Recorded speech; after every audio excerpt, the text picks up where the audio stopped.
Doctora María Claudia, adelante, por favor.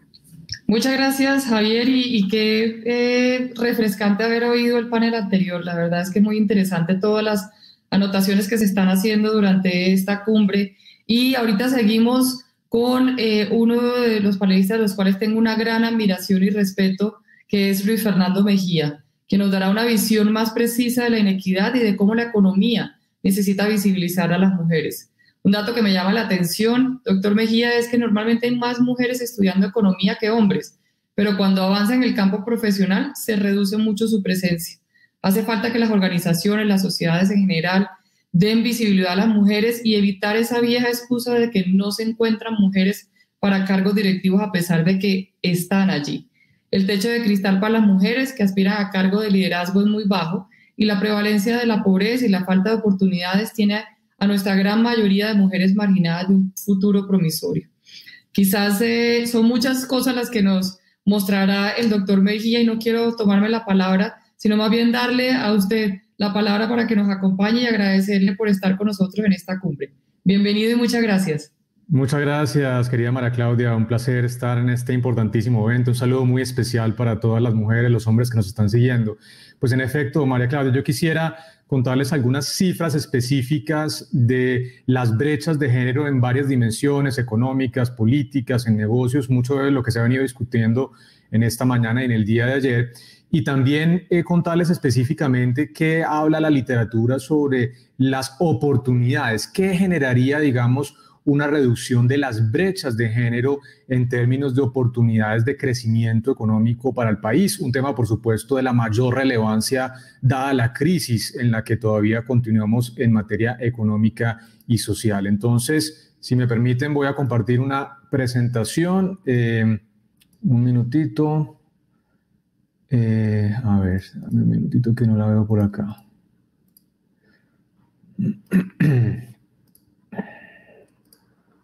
No la estoy viendo, entonces espérate un momentito, la voy a volver a abrir y a cerrar.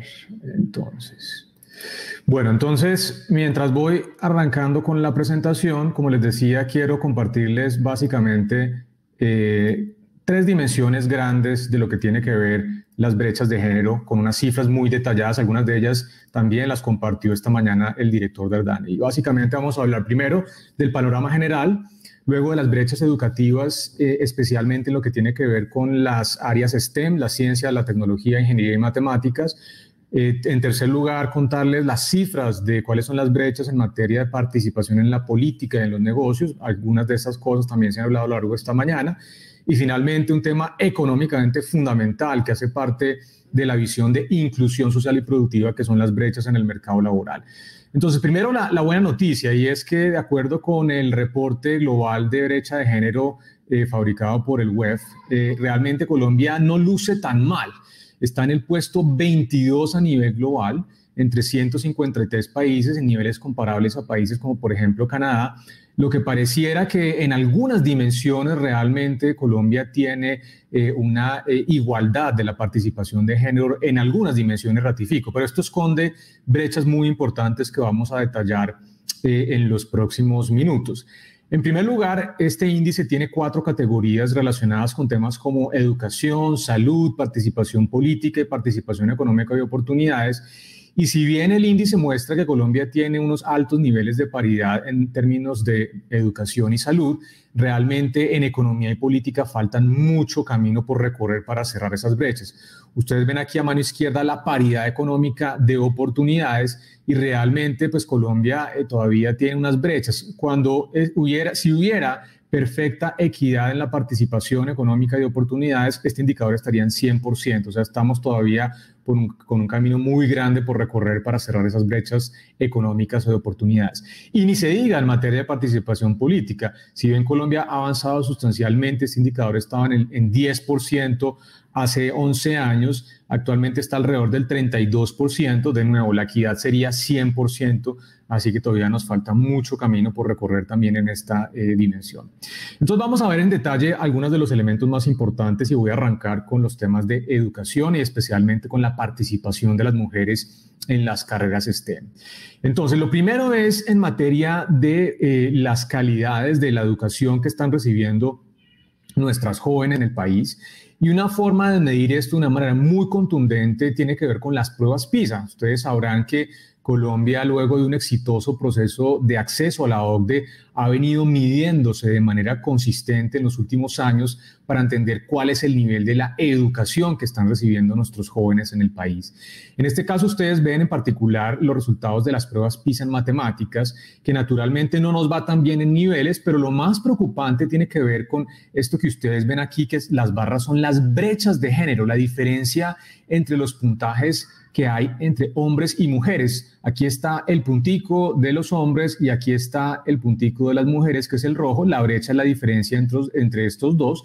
Y la mala noticia es que Colombia tiene la mayor brecha de género en los puntajes de PISA matemáticas. Y eso, por supuesto, es una muy mala noticia, porque esto pues resulta en que las mujeres entonces tienen barreras y no decidan estudiar áreas relacionadas con las matemáticas. Una cosa similar pasa en el área de ciencia. Aquí ustedes ven la misma gráfica, pero para las pruebas PISA en ciencias. También aquí está el punto azul relacionado con las pruebas de los hombres, el punto rojo con las mujeres y la brecha. Y Colombia también es el país con mayor brecha de género en los puntajes de PISA en el área de ciencias. Entonces, naturalmente, esto está generando unas barreras de entrada muy importantes, porque si nuestras jóvenes en el país están teniendo un desempeño más bajo en estas pruebas, pues naturalmente eso genera una barrera de acceso para después acceder a la educación superior en este tipo de áreas. Y eso efectivamente se traduce en una brecha muy importante en el acceso a las materias STEM. Ustedes ven aquí las matriculadas por tipo de carrera para hombres y mujeres, y la diferencia es realmente sustancial. Mientras en promedio los hombres representan el 41% del total de los matriculados en STEM, representan prácticamente 2/3 partes de todas las áreas relacionadas con STEM. Entonces ahí hay una brecha fundamental, y fíjense las cifras en niveles. Hay alrededor de 781,000 estudiantes que están, mujeres que están matriculadas en áreas no STEM, y apenas 216,000 que están matriculadas en áreas STEM. Entonces, acá tenemos un problema muy grande de formación, de brechas, seguramente algunas explícitas, otras implícitas, que están generando barreras muy importantes para que las mujeres estudien este tipo de carreras. Y esto se refleja en el detalle cuando uno estudia cuáles son las áreas del conocimiento de pregrado con mayor proporción de matriculados entre mujeres y hombres. A mano izquierda ustedes ven la proporción para las mujeres y a mano derecha la proporción para hombres, el top 10, en dónde están estudiando las mujeres y los hombres. Fíjense, y aquí tenemos una columna que se llama STEM, es decir, ponemos con un chulito verde qué área, digamos, del conocimiento está relacionada con las áreas de STEM. Apenas una de las carreras está en el top 10, que es bacteriología. El resto no son específicamente áreas STEM.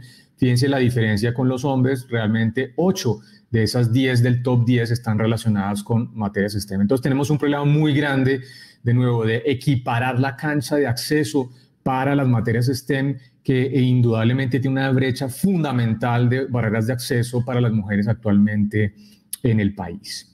Muy bien, pasemos ahora al tercer elemento, que tiene que ver con las barreras de acceso, las brechas de género que existen en materia de la política y los negocios, y les voy a contar por qué esto es importante, por qué realmente es fundamental garantizar una mayor participación en la política y los negocios para las mujeres. De hecho, también esta mañana lo han venido comentando.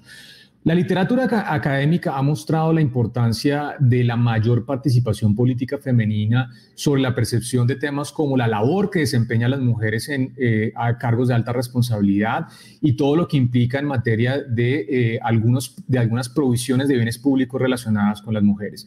En este caso se estudia, por ejemplo, lo que pasó en la India en 1993, cuando se generó un piloto en donde 1/3 de los puestos de algunos consejos en pueblos de la India eran reservados específicamente para las mujeres, y se hacía en materia aleatoria para poder determinar qué diferencias habían entre aquellos municipios o pueblos en donde había este 1/3 de puestos reservados y aquellos que no lo tenían. Y aquí ustedes ven los resultados de algunos de los estudios que se hicieron con posterioridad a este experimento de participación política de las mujeres. Y bueno, hubo cambios de percepción de los votantes hacia las mujeres, aumenta la percepción de la efectividad que tienen las mujeres en estos cargos de representación política, aumenta la probabilidad de que las mujeres sean asociadas con actividades de liderazgo. después de 10 años, pues resulta que las mujeres probaron que tenían la capacidad para tener esos tipos de cargos de representación electoral y entonces terminaron siendo elegidas en mayor proporción en donde no existió esa política con anterioridad. Las mujeres elegidas bajo este esquema invirtieron mucho más en bienes públicos relacionados con temas que tienen que ver con las mujeres, que eso es muy importante porque esa representatividad entonces termina generando la conciencia de que la política también tiene que incorporar las brechas de género. No hubo problemas de exclusión de otros grupos que en condiciones normales eran subrepresentados políticamente y en general tuvo un impacto muy importante en aumentar la participación de las mujeres. ¿Cómo estamos en Colombia? Una buena noticia cuando arranca el gobierno Duque era precisamente la importancia de tener una equidad de género a nivel ministerial. Y estas cifras están un poquito desactualizadas, pero ustedes ven el impacto que esto tuvo en materia de equidad de género a nivel de cargos ministeriales. En Colombia esa cifra llegó al 53%, siendo el tercer país de la OCDE con mayor equidad de género en participación en cargos ministeriales, cuando el promedio en países de la OCDE era el 32%. Naturalmente, estas cifras ya son mucho más bajas que ese 53%, pero se dio un paso muy importante que seguramente los próximos presidentes van a continuar manteniendo la idea de tener una equidad de género en la representatividad ministerial. Sin embargo, en materia de cargos legislativos, Colombia sigue estando muy por debajo de la media de los países de la OCDE. El 30% de las mujeres participan en el total de los cargos legislativos. Hay países con mayor participación. En Colombia la cifra es de apenas el 18%. Estamos en la quinta posición de peor participación de las mujeres en cargos legislativos. Entonces, todavía, de nuevo, nos falta muchísimo por recorrer en materia de participación de las mujeres en estos cargos de representación democrática, y ya les conté anteriormente cuáles eran los impactos tan positivos que esto genera en materia de provisión de bienes públicos, de la percepción que tiene la población en general de la capacidad de liderazgo de las mujeres y también en la provisión de bienes públicos enfocados, por supuesto, en el cierre de brechas de género. Muy bien, por supuesto, en la parte de negocios pasa algo similar, y es que hay elementos muy importantes que ha distinguido la literatura de cómo la participación de las mujeres de una manera mucho más equitativa trae beneficios concretos sobre la efectividad organizacional, sobre el crecimiento de las empresas. Y aquí les contamos algunas de estas dimensiones. Por ejemplo, se ha estimado que la designación de directoras mujeres y también la participación de mujeres en las juntas directivas generan rendimientos mucho más importantes, por ejemplo, a través de indicadores financieros como el retorno sobre los activos, el retorno sobre el patrimonio y también sobre el desempeño de las acciones de aquellas compañías que están listadas en bolsa. Entonces, las mujeres traen valor agregado a las empresas, no solamente desde el punto de vista, digamos, tradicional de cierre de brechas de género, sino también de manera muy interesante amplían la rentabilidad de las empresas en donde hay alta participación de las mujeres. También otro estudio de McKinsey muestra que las compañías con 3 o más mujeres en cargos gerenciales senior obtienen puntajes más altos en todas las dimensiones de desempeño organizacional. Entonces no es solamente un tema de rentabilidad, no es un tema solamente económico, sino en general en dimensiones relacionadas con, por ejemplo, si es un buen sitio para trabajar, qué tan, digamos, cómodas las personas se sienten yendo a la compañía. Ese tipo de dimensiones también hacen parte de mejoras que se notan cuando hay una mayor participación de las mujeres. Y finalmente, otra literatura ha identificado que cuando hay más mujeres en cargos gerenciales, naturalmente esto genera una reducción en la brecha salarial de género. Naturalmente, la persona, si es una mujer la que está a cargo de la compañía, inmediatamente empieza a mirar con mucho detalle que no haya brechas de género en materia salarial, y eso termina siendo un impacto significativo de la participación de las mujeres. Y aquí hay por ejemplo, unas cifras muy concretas que dice que cuando no hay mujeres en posiciones gerenciales, la brecha salarial por hora entre géneros es de alrededor de $4, mientras que si esta proporción de las mujeres en participación de cargos gerenciales sube al 80%, la brecha desaparece completamente. O sea que una parte muy importante de la reducción de las brechas de género, especialmente lo que tiene que ver con el mercado laboral, va a tener que darse, por supuesto, con una mayor participación de las mujeres en los cargos de altas decisiones y responsabilidades. Muy bien, ¿cómo está en Colombia en este sentido? Infortunadamente Colombia no anda bien y eso también ha sido parte de la discusión que hemos tenido a lo largo de esta mañana. Colombia es uno de los países con menor participación femenina en las juntas directivas de grandes compañías. Se han hecho avances importantes, pero todavía las cifras no son favorables. Eso lo ven ustedes aquí a mano izquierda. La participación femenina en juntas directivas de compañías grandes en Colombia es de alrededor del 12.5% del total. El promedio de la OCDE es del 26.7%. Hay países que tienen incluso niveles del 45%. Entonces, seguramente hemos avanzado, pero nos falta muchísimo camino por recorrer. Estamos en la mitad de lo que es el promedio de la participación de las mujeres en el promedio de la OCDE.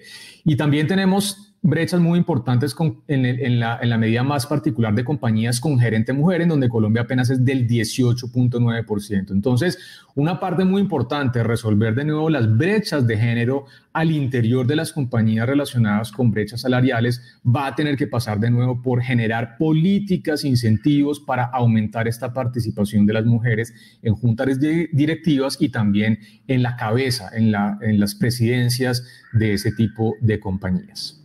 Muy bien, y cierro con el último punto que quería comentarles, que son las brechas en el mercado laboral. También ya se ha discutido algo de estas cifras. Quisiera mostrarles algo muy concreto sobre las brechas en diferentes dimensiones. La primera noticia, que es relativamente positiva, es que cuando en Colombia se mide la brecha salarial de género para trabajadores en tiempo completo, única y exclusivamente para trabajadores que están toda la jornada laboral, pues resulta que Colombia es uno de los países con mayor igualdad de género, apenas una brecha del 4% frente a un promedio de la OCDE que es del 12.8%, y hay países con brechas más altas.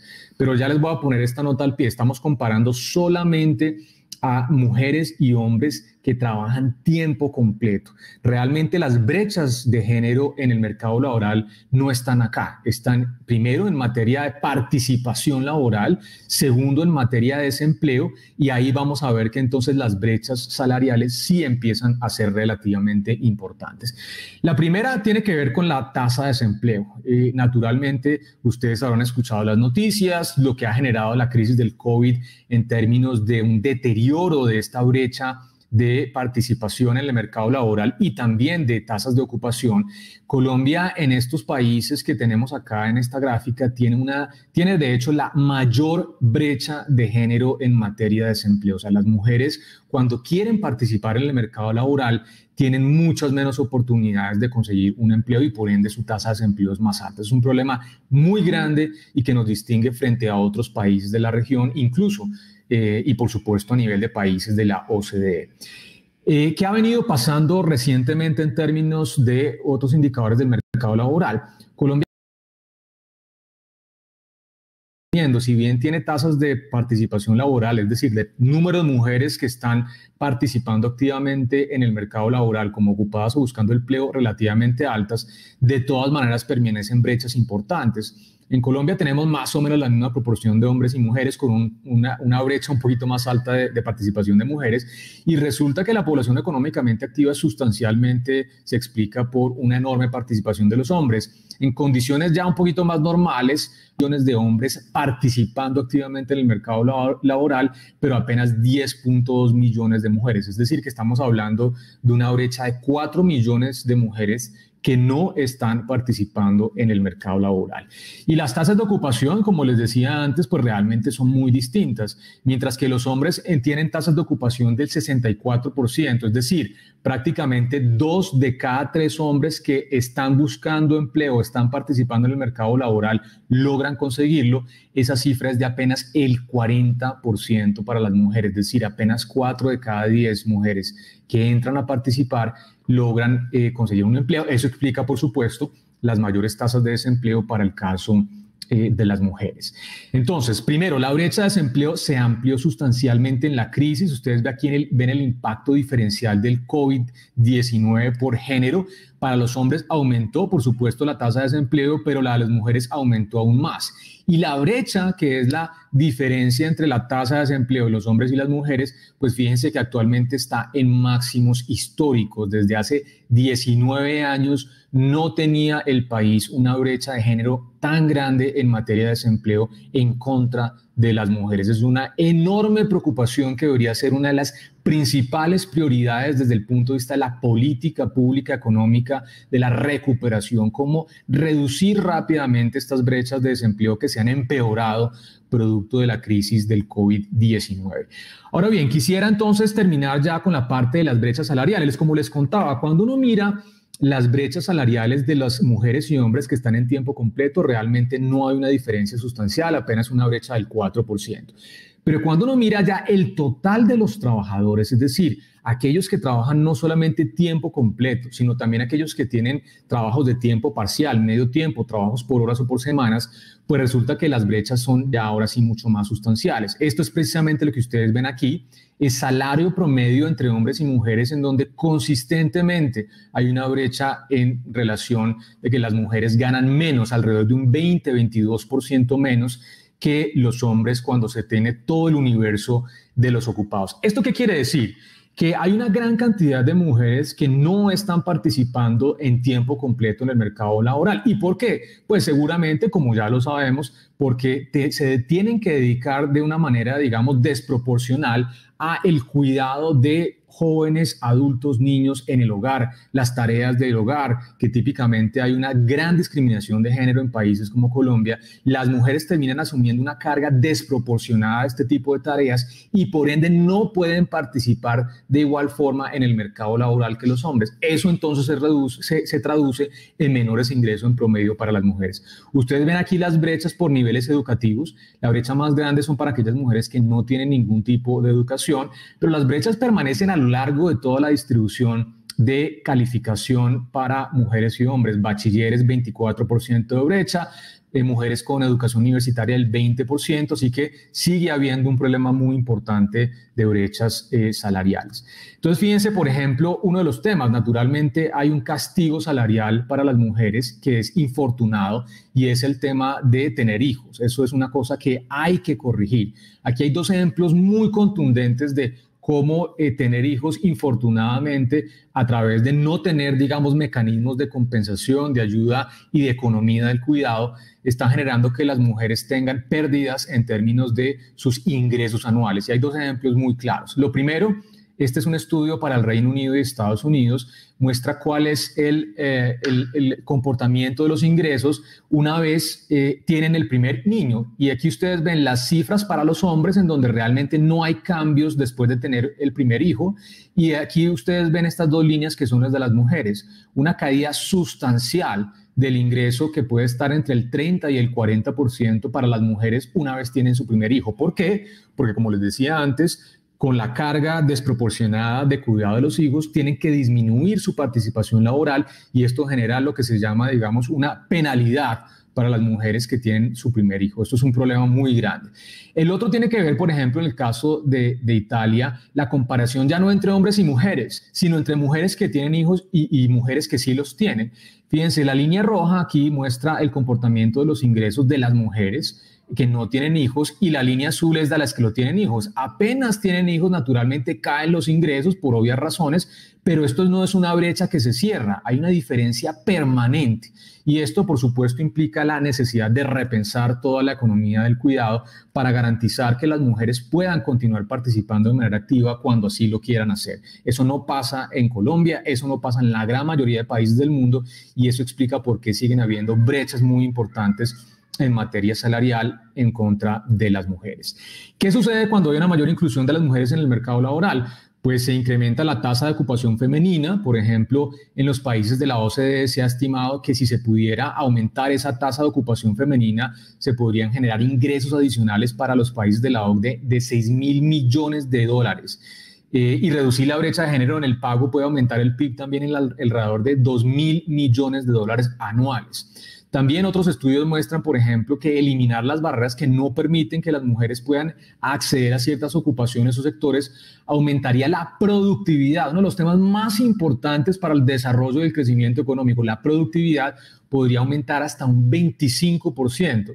Nosotros los economistas nos desgastamos pensando en políticas públicas económicas para aumentar la productividad y el crecimiento económico. Bueno, aquí hay una fundamental.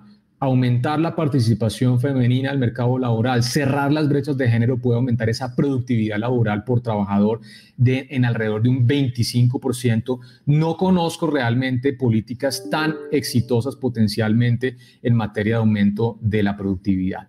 Y finalmente cierro con algunos de los elementos que tienen que ver con un informe muy reciente precisamente del Fondo Monetario sobre estas ganancias económicas de la inclusión de género, del aumento de la participación laboral femenina, y lo muestran por regiones cuánto puede aumentar las ganancias en bienestar y las ganancias en productos mercadeables en diferentes regiones, y América Latina tiene unas oportunidades gigantes de aumentar no solamente el bienestar, sino también el número de productos, la diversificación productiva alrededor de garantizar una mayor participación de las mujeres. Pero además una cosa muy importante que muestra el estudio del Fondo Monetario es que la brecha de género no solamente es ineficiente porque reduce el ingreso de la economía, sino también reduce el ingreso de los trabajadores hombres. Es decir, cuando las mujeres participan más activamente en el mercado laboral, cuando se reducen las brechas, no solamente aumenta el ingreso de las mujeres, sino también el ingreso de los hombres, porque hay un rol complementario de hombres y mujeres en el desarrollo productivo. O sea que esto no es solamente un tema económico, no es un tema solamente de las mujeres, sino también incluso para los hombres es fundamental garantizar una mayor participación de las mujeres en el mercado laboral. Y cierro, por supuesto, con uno de los temas importantes de esta conferencia, que es toda la brecha de género en el campo digital. Y hay algunos estudios que han mostrado, por ejemplo, el Banco Interamericano de Desarrollo muy recientemente, que existen mayores perspectivas de acceso al mercado laboral para las mujeres en donde la brecha digital es menor. Así que toda la iniciativa de cierre de brecha digital es un elemento complementario para poder garantizar una mayor participación de las mujeres en el mercado laboral. ¿Y por qué? Porque una menor brecha digital implica un mayor acceso a la información, y esto permite, por supuesto, tener un mayor desarrollo profesional e intelectual que les permite, en general, tener una mayor participación en el mercado laboral. También se ha estudiado que los países con menor brecha digital tienen menores brechas de género en cuanto a desempleo juvenil. No hablamos de esto, pero es un tema muy importante. También menor vulnerabilidad del empleo y mayor participación laboral.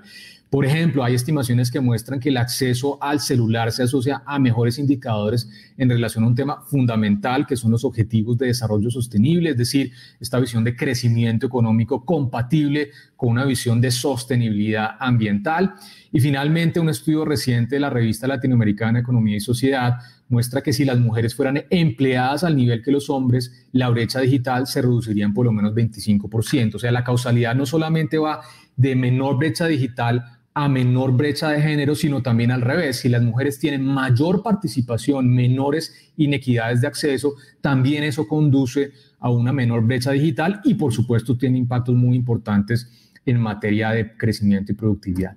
Eso es lo que quería compartir con ustedes, doctora María Claudia, así que ahí están clarísimas las oportunidades de la inclusión femenina en materia de crecimiento económico y desarrollo, y hay que entonces poner este elemento como uno de los prioritarios, no solamente en el mediano y largo plazo, sino también, como lo mencionaba durante mi presentación, en esta etapa de recuperación. Las oportunidades son gigantes y tenemos que tener políticas públicas para alcanzarlas. Muchas gracias. Muchas gracias, Luis Fernando. La verdad es que, como siempre, la información es pertinente y con un contenido que nos deja pensando mucho. Yo creo que parte del ejercicio que hemos visto en esta cumbre se ha avanzado, pero todavía nos queda un camino muy grande por recorrer. Y hay formas de hacerlo de una forma mucho más expedita, como la que está mostrando dentro de la presentación que hizo sobre el tema del desempleo, las acciones sobre el tema de la capacitación y sobre también los temas que son más culturales que legales. Cuando uno mira lo que mencionó sobre el tema de la mujer, que son limitadas en su remuneración por el simple hecho de poder quedar embarazada, eso es un tema más cultural que legal. Y en ese sentido, pues son acciones que se pueden trabajar de una forma mucho más expedita a la que estamos desarrollando. De verdad que muchas gracias por acompañarnos en el día de hoy, muy interesante, y agradeciéndole nuevamente por toda esta información que nos da un gran contenido. Muchas gracias. Muy bien, doctora María Claudia.